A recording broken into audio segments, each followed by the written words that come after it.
शिक्षा क्षेत्र की डिग्री होती है वो हमेशा अध्यक्षी होती है। शिक्षा क्षेत्र में 3 शब्दों का बहुत प्रयोग किया जाता है। एक है शिक्षा दर्शन,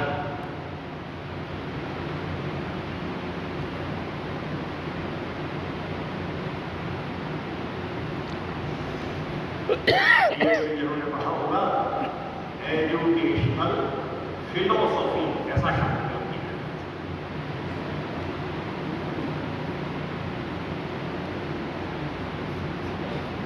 दूसरा शब्द है शिक्षा का मनोविज्ञान।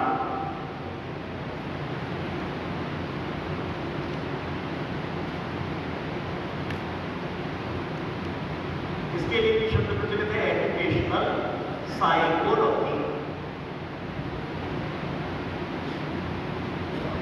और तीसरा है शिक्षा की विधियां, शिक्षण की पद्धतियां,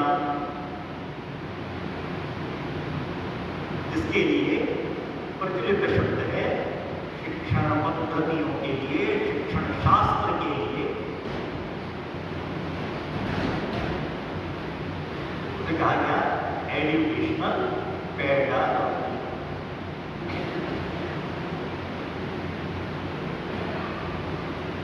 ऐसा माना जाता है, दुनिया भर के शिक्षा शास्त्री कहते हैं शिक्षा का पूरा तंत्र, शिक्षा की पूरी रचना व्यवस्था इन 3 बातों के आधार पर चलती है। शिक्षा का दर्शन क्या है, शिक्षा के प्रचलित मनोविज्ञान क्या है और शिक्षण की पद्धतियां क्या है। अभी हम इसकी चर्चा कर रहे हैं, उनमें से अगर आपको ध्यान में आ गया हो तब मैंने नाम नहीं भी लिखा था, तो हम शिक्षा मनोविज्ञान के एक बड़े हिस्से की चर्चा पिछले सत्र में कर चुके हैं। कर्मेंद्रिय, ज्ञानेंद्रिय, इनसे बनने वाला अन्नमय कोश, उसको संचालित करने वाला प्राणमय कोश, प्राणमय कोश को चलाने वाला, नियंत्रण में रखने वाला मनोमय कोश, यानी हमारा मन, मनोविज्ञान, मन का ही विज्ञान। तो इसकी काफी चर्चा ये लोग हैं पिछले सत्र में। अभी थोड़ी चर्चा करेंगे पहले बिंदु की, शिक्षा का दर्शन। अब यहाँ शिक्षा के दर्शन में एक बात और जोड़ दी गई है, उसको कहा गया भारतीय शिक्षा।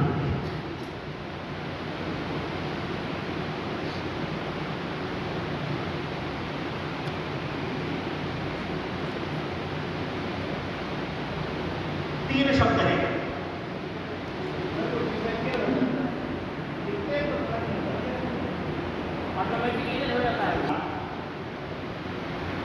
दूसरा शब्द है शिक्षा और तीसरा शब्द है दर्शन। हम इन 3 पर जरा विस्तार से बात करें। पहली बात है, पहला शब्द है भारतीय ज्ञान, क्योंकि शिक्षा के साथ जहां भारतीय शब्द जोड़ने का अर्थ है शिक्षा का भारतीय स्वरूप क्या। हम भारत में शिक्षा को क्या मानते, क्या समझते हैं। तो भारतीय कहने का अर्थ ये केवल हमारे देश के भूगोल से जुड़ा हुआ विषय है ऐसा नहीं। भारतीय यानी भारत के हमारे ऋषि मुनियों ने शिक्षा को किस स्वरूप में देखा, शिक्षा का अर्थ क्या है। इसलिए जब भारतीय कहते हैं तो इसका अर्थ है भारत के हमारे विद्वानों ने, हमारे मनीषियों ने शिक्षा के बारे में क्या कहा है।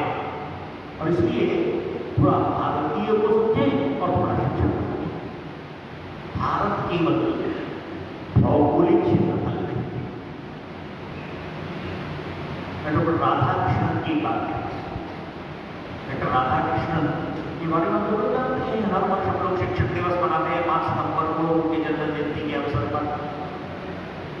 डॉक्टर राधाकृष्णन एक अच्छा उदाहरण देते हैं। वो कहते हैं ज्ञान सार्वभौमिक होता है। सार्वभौमिक अंग्रेजी में शब्द यूनिवर्सल, यानी दुनिया में सब जगह वो एक ही प्रकार का रहता है। कोई भी बात जो आप विद्यार्थियों को ज्ञान के रूप में सिखाते हैं, ये अलग अलग जगह उसका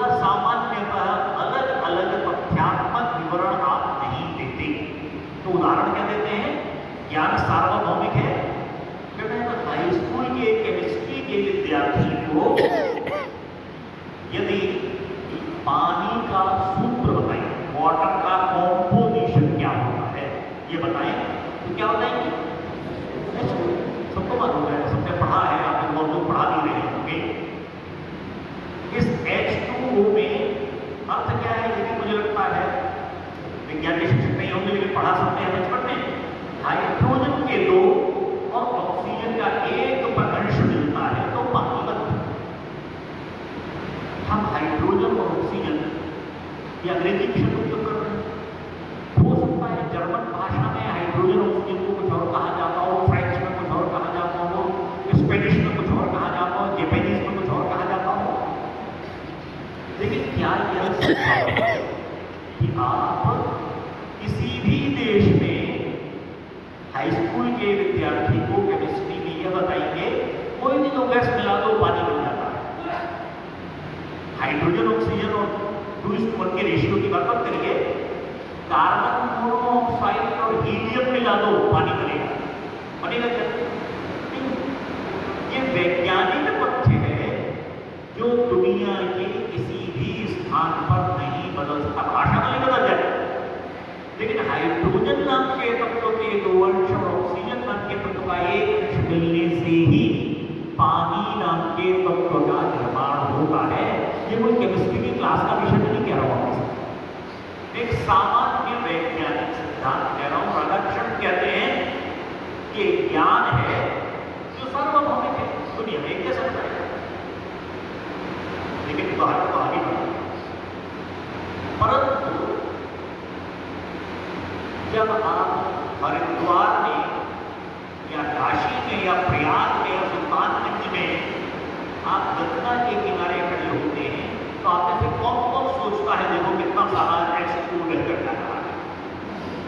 मैं आज गंगा के किनारे नहीं, मैं H2O के किनारे खड़ा हुआ हूं। अभी कुछ साल सवा साल पहले ही देश की आधी जनसंख्या प्रयागराज में महाकुंभ के नाम पर इकट्ठी हुई थी। आप में से कुछ लोग शायद नहीं होंगे। डॉक्टर किसने किसने बताया आज मैंने H2O में खूब डुबकी लगाई। उस समय H2O हमारे ध्यान में आता है क्या? राधाकृष्ण कहते हैं यह शिक्षा है जो राष्ट्रीय, तो दोनों शब्दों पर ध्यान दीजिए। ज्ञान सार्वभौमिक होता है परंतु शिक्षा राष्ट्रीय होती है। राष्ट्रीय होने का क्या अर्थ है? उस राष्ट्र की संस्कृति, उस राष्ट्र की परंपरा, उस राष्ट्र के लोगों के सोचने का तरीका, उस राष्ट्र के लोगों की जीवन की दृष्टि ये कैसी है उस पर तय होता है कि उस राष्ट्र की शिक्षा कैसी होनी चाहिए। राष्ट्र की शिक्षा यदि राष्ट्र के जीवन के अनुसार नहीं होगी तो वह राष्ट्र की आवश्यकताओं की पूर्ति नहीं करता, वह राष्ट्र के लोगों को कुछ सिखा नहीं पाएगी। राष्ट्र के अगली पीढ़ी को वो अपने कर्तव्य के प्रति, अपने गौरव स्वाभिमान के प्रति जागरूक नहीं कर पाएगी क्योंकि उसने अपने राष्ट्र के बारे में कुछ बताया। भारतीय और हमारे लिए राष्ट्रीय ये दोनों पर्याय हैं। भारत के लिए, भारत हमारा राष्ट्र है, इसलिए भारत के राष्ट्र से जुड़ी हुई हमारे सोचने की पद्धति हमारे देश का शिक्षा का विचार। तो भारतीय शब्द को राष्ट्रीय शब्द के साथ जोड़िए, अर्थात जो भी कुछ हम अपने देश के विशेष स्वरूप में सोचते हैं वह देश की शिक्षा में शामिल होना चाहिए।